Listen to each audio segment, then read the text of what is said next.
I mean, you never know who's going to stop by the set here on U.S. Open now. Oh, do we have and a we guest? like to Perfect. welcome them with Love open it. arms whenever they What's going get on? here. What's going on? I got to give this guy a hug. How are you? We're going to bring all the Blue Devils over. all Just the letting you duties. know. Nick, how are you?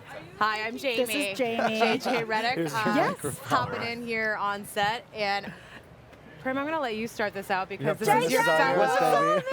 So good The to see last you. time I saw you, you were a little freshman. You were fresh while I was a senior I know. at Duke. Now I've seen you since then. Things have Yeah. changed. Yeah. How are you doing? I'm doing well. Doing well. Training, getting ready for the NBA season. I'm going down to New Orleans. I just signed with them this summer. So Congrats. But I live in Brooklyn. So this is That's our right. You still have your Brooklyn, me place. too. Yeah. This is Yeah. our third summer in Brooklyn, and this is my first time at the U.S. Open. Wow. And I feel awful saying that, but It's, you know what? it's embarrassing. It's actually. my first time at the U.S. Open as well. I've only been there for 2 years, but we're kind of in the same boat. We've But had- on yeah. that note, I mean, first time here at the U.S. Open. What are your thoughts so far? Have you had a chance to even? Well, I You was- literally just got I here, know, right? I was here like Tell us everything. got here 10 minutes ago. Tell us No, what your favorite part we is. went out on the court. Oh, you First did? of all, I Okay. had no idea that the Arthur Ashe Stadium was as big as it is. It's massive. It's very impressive. For comparison purposes, it holds more people than most NBA arenas. Mm-hmm. Actually, probably all NBA arenas,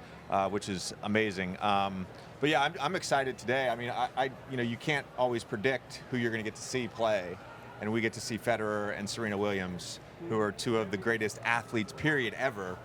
So it's a real treat for us. Yeah, just in general, being here at the Open, I guess I don't know how much you follow tennis in general, but what are you excited for? Serena and Raj both have a pretty good test. They should be able to come through in general, but what are you looking forward to the most? I appreciate greatness in any sport and with any athletes. And like I said, you're talking about two of the greatest athletes ever, regardless of sport.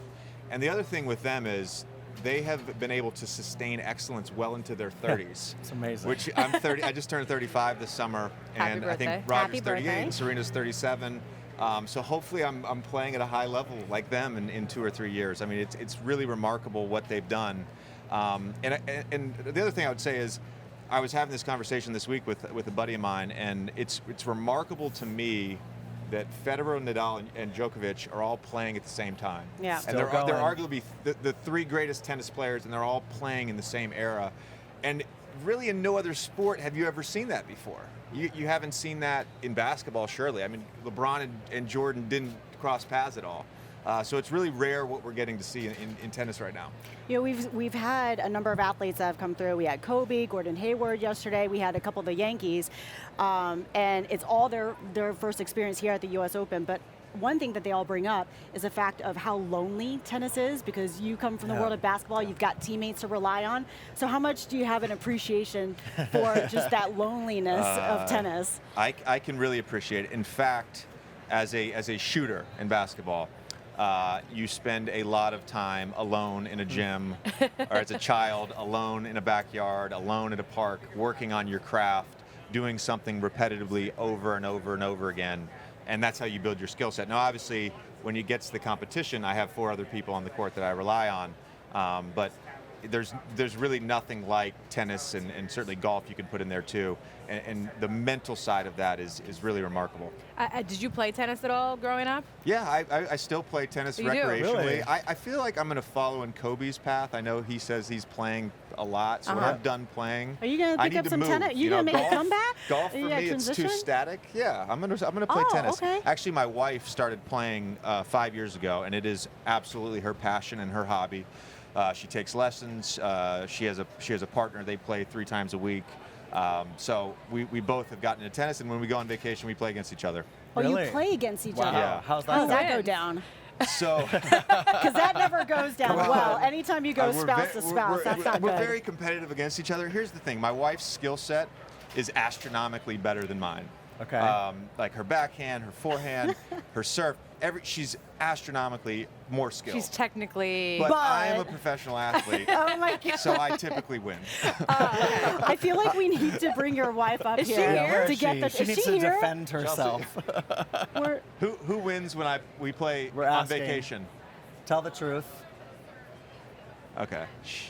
She's better. What She she basically just- she's She saying said she's better. She said that she's a better player, but I learned how to Obviously. serve, and now I can beat Yeah, her. well, the serve would be. Yeah. You know, actually, I just want to follow up because it's such a good question on Serena and Roger.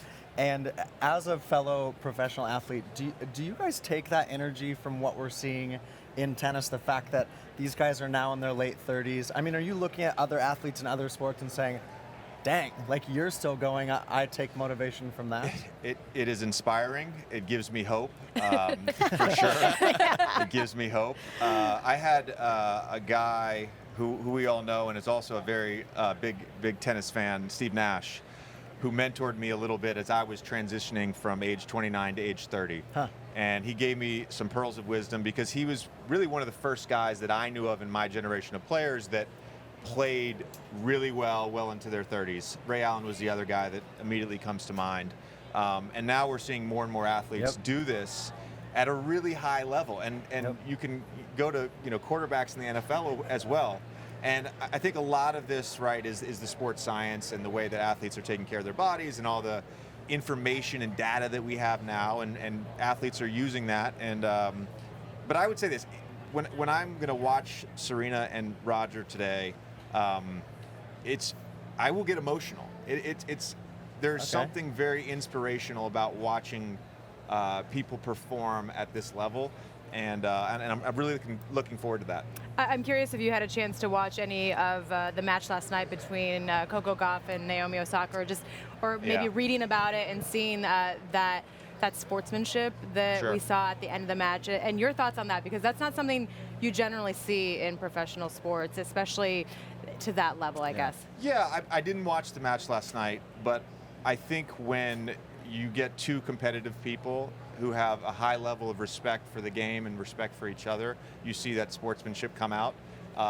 Competition is always fierce, but at the end of it, it's always nice to sort of acknowledge, hey, that was great. And as we're seeing in so many sports and in tennis too, like there's obviously times where there's sort of a passing of the torch, and these younger generation of players that are coming up are getting sort of to get that spotlight and get that limelight that Serena and Roger and all these different players have had for so long. I know it is your first time here at the US Open, and as I mentioned, it's my first time as well. But I've been here for a week now, so I do You're want to the give you a veteran. couple of tips. Okay. You definitely need to have a honey deuce cocktail. Okay. One. But get the frozen one. I feel like I'm a big fan of the frozen one. And visit the food village. Okay. I actually just found out about these cocktails about 5 minutes ago, and So I you was were like- told yeah. that they're overtly sweet, like they're way too So that's sweet. why I like have a the couple frozen one is drinks. a The little frozen less. one is a little okay. less A sweet. little less sweet. All right. Yeah. Lobster Just Take get one one. of those. Share one with your Lobster wife. BLTs, I'm Lobster in. Yeah. I'm in. BLTs, There's that's a good. Pat LaFrida steak sandwich. That was really, Okay. really tasty. Yeah. The right. food here is And top then notch. I'll give you a tennis nerd tip. You got to get one of the radio earpieces Yes, well, because it's the that's done. ESPN Yeah, yeah, broadcast. yeah. Okay, there we go. I'm You getting just that had to for cover sure. them on the tennis. Yeah, Yeah, we guys. appreciate that. That's just the that. food. That's what Nick is here for. We appreciate that. We appreciate you stopping by, Yeah, JJ. sure. Thank you for having me. Appreciate it. Enjoy the matches this All right, afternoon, cool. and yeah, have a great time. All right, thanks. Cool. It's like a Enjoy it. reunion. Yeah, This is what it is. U.S. Open. We've got Dickie V Oh, coming through here, amazing. JJ. Yeah. I love it. Thanks, JJ. All right, JJ, thank you, JJ. Yeah. We love having everybody stop by. We're in a great location here. We have